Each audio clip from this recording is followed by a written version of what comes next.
Voilà pour les cosses. Donc on met les banques, enfin moi ce que je fais, je mets les banques à leur place, je mets les cosses et après on va venir les souder. Donc là c'est celles qui sont déjà soudées, vous voyez, clac clac clac.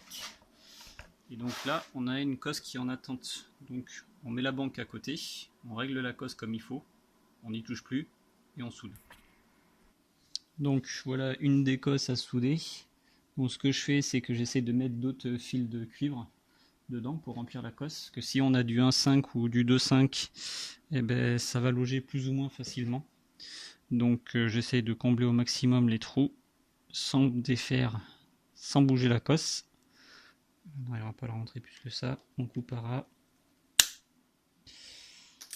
Donc après, eh ben, on prend son fer à souder, on le met sur la cosse ici pour la chauffer. Donc je vais pas vous montrer entièrement parce qu'il faut vachement de temps, il faut compter au moins je sais pas, au moins 2-3 minutes avant que la cosse soit assez chaude pour faire fondre l'étain. Le plus rapide, en gros, c'est d'essayer d'en faire fondre pour que ça rentre un peu en contact et du coup, après, ça va un peu mieux.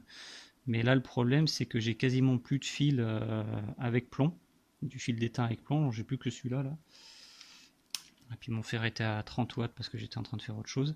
Donc j'ai plus que du 220 et le 220 degrés, ça met très longtemps à couler par rapport au 180. Il est beaucoup plus visqueux que l'autre. Du coup, enfin, faut attendre énormément de temps pour que toute la cosse soit bien chaude pour qu'il puisse rentrer dedans. Il y a des petits trous en haut de la cosse ici, donc faut faire gaffe. Des fois, ça peut se mettre à couler par le bout, mais au moins ça veut dire que vous avez de l'étain partout.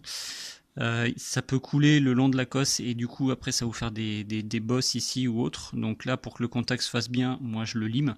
Je prends la lime et je le lime pour le rendre à nouveau plat avant de le serrer. Et puis voilà, faites très attention, ça m'est arrivé qu'une fois, mais à la chauffer comme ça, à mettre de l'étain, la cosse est tombée. Donc elle a glissé, elle est tombée par terre. Donc avec de l'étain qui est à 180-200 degrés, vaut mieux être en basket qu'en sandales, quoi. Donc faites un peu, faut faire attention à ça. C'est pas exclu, moi ça m'est arrivé une fois. Donc je vais attendre que ça chauffe et je vais essayer de rallumer quand ça sera fini.